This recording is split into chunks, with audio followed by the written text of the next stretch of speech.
InHealth is a non-profit research organization that funds grants to universities to study the effects of medical technology, new devices, new diagnostic tools that are available to improve patient care.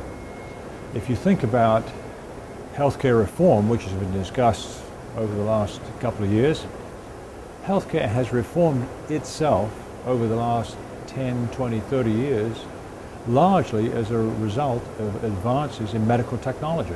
Our project is about the management of diabetes. It's been known for a number of years that if you intensively focus on diabetes management, you can reduce blood sugar levels, you can reduce the onset of complications or at least delay them.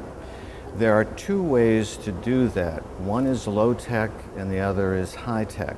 And our project essentially is to look at whether there's any benefit to doing the high-tech way as opposed to the low-tech. Well, we have been a part of a research community that has been focused on conjoint analysis and discrete choice methods, and this community has been growing over the past 5 to 10 years.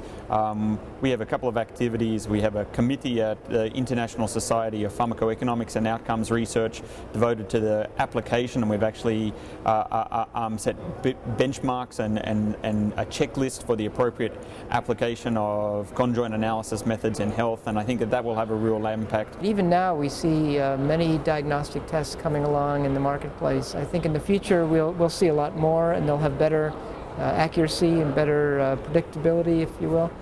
And what we do about that, I think, raises lots of challenges. People may be able to pay for those tests out of pocket themselves.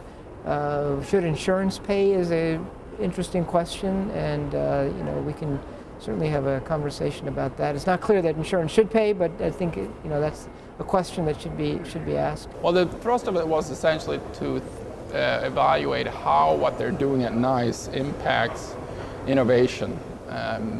They are essentially responsible for determining reimbursement policy, how much the National Health Service pays for, and under what conditions they pay for medical products in the UK. And they were set up to evaluate what effects to do what they're doing have on innovation incentives through the reimbursement process. Just one thing that's really important, I'm not here to sell NICE or its processes into the US. That's not what it's about. But I am a pretty passionate advocate of objective assessments of new things that come into any health system, because none of us have got money to burn. We need to make sure when we buy something, whether it's an individual physician or a whole health system making a decision, that the money is well spent. We're getting real additional benefit for patients. And I think comparative effectiveness review, it's not the answer to every problem, but it's an important component, I think, of the solution. We've shifted our focus from looking at specific examples of medical diagnostics and medical devices and what the effects of those may be to a bigger picture, to look at the effects of med tech on two things. One is the productivity of human capital. What has been the benefit that we've experienced from advanced technology in helping people get back to work sooner, etc.